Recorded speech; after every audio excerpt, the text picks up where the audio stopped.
is Chris Walden. I'm a composer and arranger, and I've written my first symphony.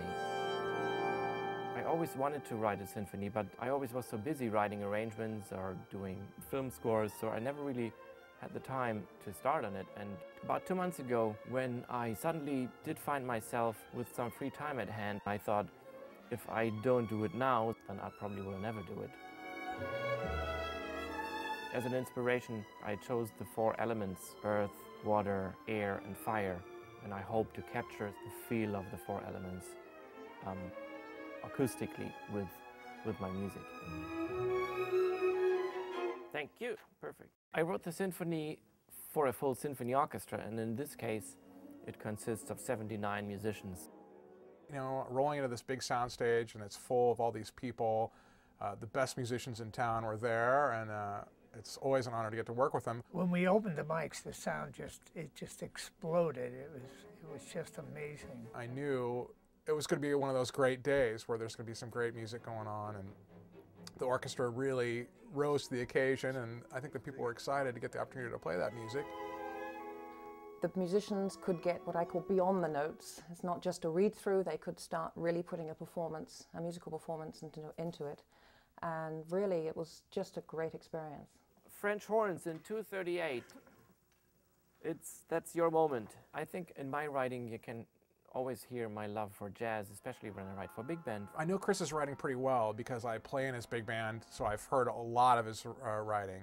I didn't try to write a jazzy symphony, but at some point I almost can't help it to have some jazzy harmonies in my work, even though I kind of try to stay away from a Gershwin type symphony where he uses a lot of jazz elements purposely.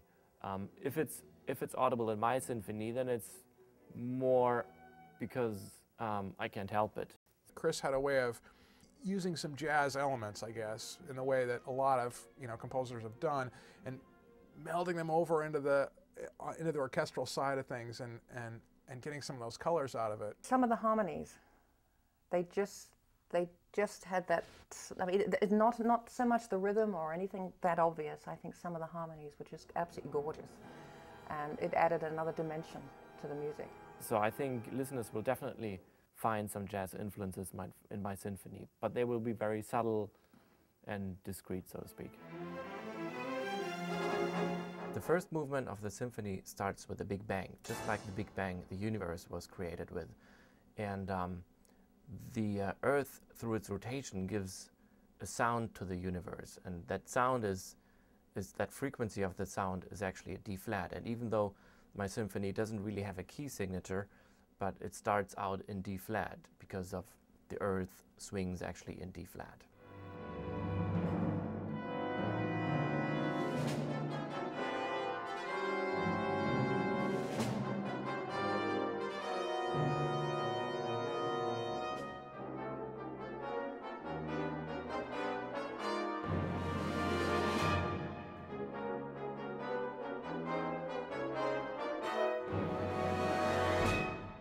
It was a great experience, and just to see Chris out there conducting, I could see the love on his face that this was probably a lifetime dream to do this, and it certainly came out well. I think with the symphony, we got all of Chris, all the aspects, and there was a huge variety in the symphony, huge variety.